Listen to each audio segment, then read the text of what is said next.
Hey ladies, today is Sunday, July 5th, 2020, 51 weeks. And when I record these videos, it's usually towards the end of the week, or the end of my 51 weeks or whatever number I'm doing that week. And so this is the end of 51 weeks. And technically tomorrow, Michaela will be 52 weeks, and her birthday is on Wednesday. And I'm just like so not ready. I don't know why I feel this way. Like I just feel this sadness. I talked about that last week.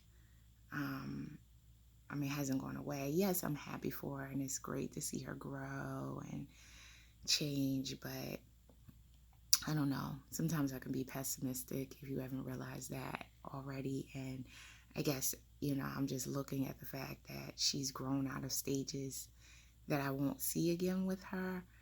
And that makes me sad. Like, she doesn't crawl anymore, and she's walking everywhere. She doesn't want to crawl.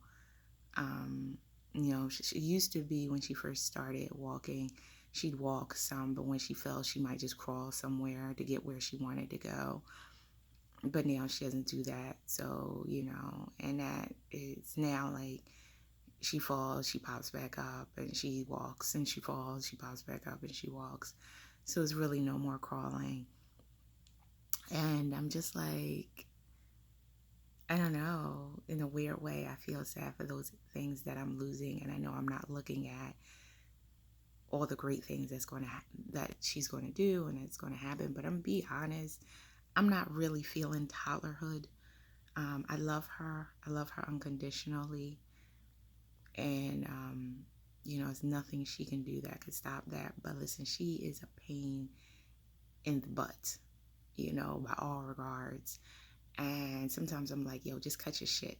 I'm sorry. But sometimes I'm really like, listen, nobody want to deal with this nonsense right now. Like, I need you to stop this foolishness. And I know she's just turning a year old, but it's just like, I don't have time for the games. What is not, like, you keep doing, I keep telling you to stop. Yes, you know what that means. I know you know what that means. I don't care what anyone says. Yes, she understands. She's been able to understand for a while, and yet she won't, or she's sneaky, like, especially because I'm working from home. She wants to play with my laptop if I tell her not to.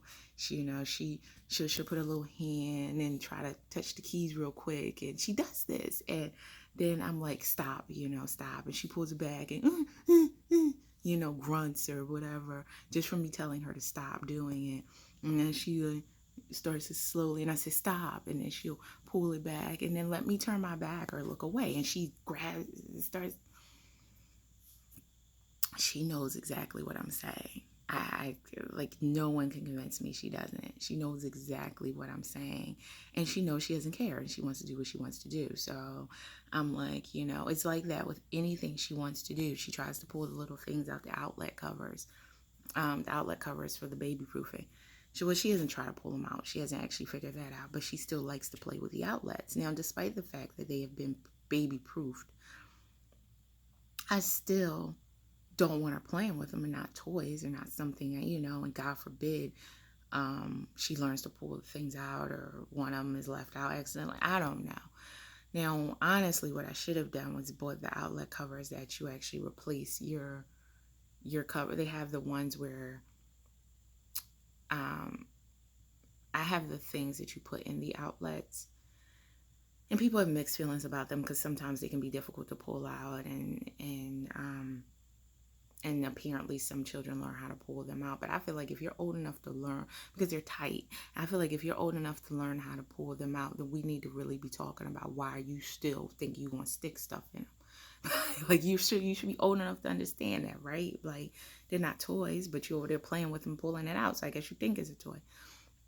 Now, she can't pull it out yet, but my thing is, they have these things that you replace your current outlet cover, and it's like, when there's nothing in the outlet, it puts a little barrier, that you can't see. So it kind of looks like a regular outlet with nothing in it, but the holes are closed so the child can't push anything into it. That's supposed to be the thought, but I didn't get those. I got the things you push in and pull out. I thought about replacing all of them with the other ones, but everything has mixed reviews, right? Because the other ones, the way they work is you can still push something to outlet, but this, like a cord, but at the same time, a child could possibly push something in there too, so, and open it, because if you could figure out how to pull some out, I'm sure you could figure out how to get around those. So the reality is baby proofing is not perfect, and you still have to watch them like a hawk.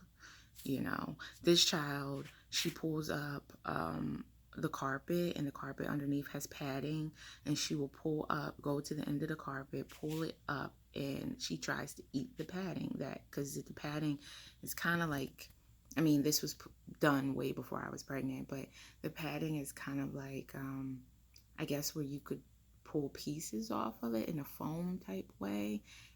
Yeah, scary, dangerous. And the first time she pulled it up, and I didn't even think that she would do something like this. She pulled it up, and she like broke off a big piece of the padding. And thank God, I caught her doing that before she shoved it. It was like it was probably the size of my palm. So maybe she couldn't shove it all in her mouth. But listen, she would have did that and tried to take a bite. Who knows? Thankfully, I caught her before she did that. Not before she ripped it off, before she ate it. And but ever since then, she has had this fascination with going over there, and I'm trying to figure out, well, how can I prevent her from doing that? But I don't really know, other than teaching her not to do it. But she don't listen. She don't listen. What am I supposed to do? Back in the day, people used to let their children burn themselves so they learn to stop touching stuff. Now, no, I'm not going to do that. I'm just saying. I'm just like, what are you doing? Stop it. Stop it. So I don't know. Like if she can rip up the carpet,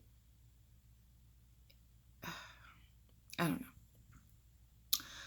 I'm just trying to think what we can do, but I don't know, and there's always something. Baby proofing is not perfect, and it's just to help. I feel like baby proof it is to hopefully prevent them until you can get there and stop them. It slows them down, because some of these babies can figure out ways around all these things. So hopefully it can slow them down. And you, who, God forbid, took your eyes off your child for like 10 seconds, you will look up and be like, oh, what the hell are you doing? And then you stop them. So that's baby proofing. That's been my experience. We have the covers that you get for the stove, for the knobs on the stove. And because Michaela, although she's not particularly tall, but if she could put her arms up and stand on her tippy toes, and I don't even think she can stand on her tippy toes anymore, she can touch the knobs and turn the knobs and turn on the burners. And last thing I want is for her to accidentally let gas escape. That's the most dangerous part, actually. If she turns it on and it doesn't turn all the way, which I'm sure she wouldn't turn it all the way, and the gas is escaping in the house, right? So you definitely need to, unless you don't ever have the child in the kitchen, you definitely should get the oven covers and the oven knob covers, and I have that. And but they're like these, I got these clear ones, so they're almost like globe little things that are covering them, and you open them up and you can turn a knob, but then you have to close it, so it's like a little globe thing that turns around, goes over it as a covering. But it's funny because they spin around, and she literally thinks it's a toy. Like, she will go over there now and try to spin the knob covers, and I'm like, no, this is not a toy. This is not fun. Maybe it is fun, but this is not a toy. That's the last thing I want you to play with. So it's like you have to redirect her attention. You have to redirect her, like, do this, hey, there's an outlet over here. Go play with the outlet. No, I'm joking. But you have to redirect her attention. So, I don't know, ladies. It's just, I'm just not ready. I'm not ready. But whether I'm ready or not, it's happening. It's like giving birth. When you're like, oh, I'm not ready. You go through all that pregnancy and you're just like, I hate being pregnant towards the end. And you're like, I'm ready for this child to get out. But then when you're actually at that moment, you're like, I'm not ready. You can stay in another 10 months. Like, hey, we're still bonding. And then it's happening. So whether you like it or not, it's happening. And whether I like it or not, I have a toddler. I feel like I've had a toddler since like 10 months. And I feel like I'm going through the terrible ones, even though she's, as I speak, not one. But the next time I talk to you, she probably will be one. And despite all of that, I love her. I love her. And if one day she watches this video, I love you. But you're a pain in the ass. Sorry for the profanity, but like, I'm just being real with you guys. Toddlerhood is a different ball game. And yes, infancy isn't easy. I think our best months for me was like 4 to 6 months. That was our sweet spot, 4 to 6 months. Like, she could sit up on her own. She started sitting up when she was 4 months. And she was happy and smiley all the time. And I mean, listen, she laughs and smiles a lot now, but she's also grunting and telling me, and talking back without talking. But I didn't get that then. It was just like, hey, you can't stand up. You're not pulling up yet. About 6 months she was pulling up to stand, but but she was just starting it.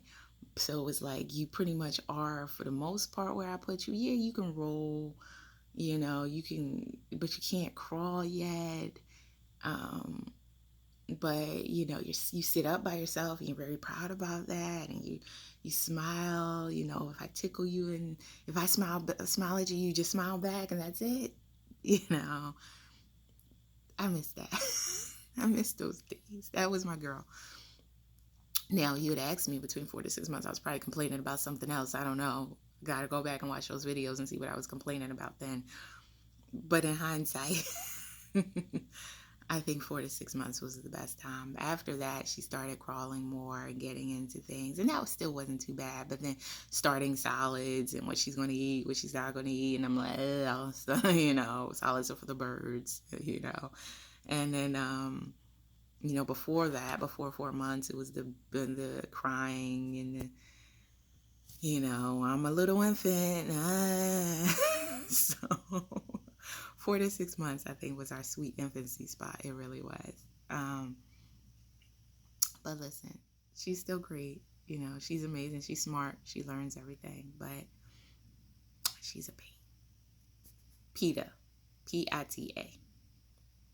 Anyway, ladies, I will talk to you next week and tell you about my 1-year-old.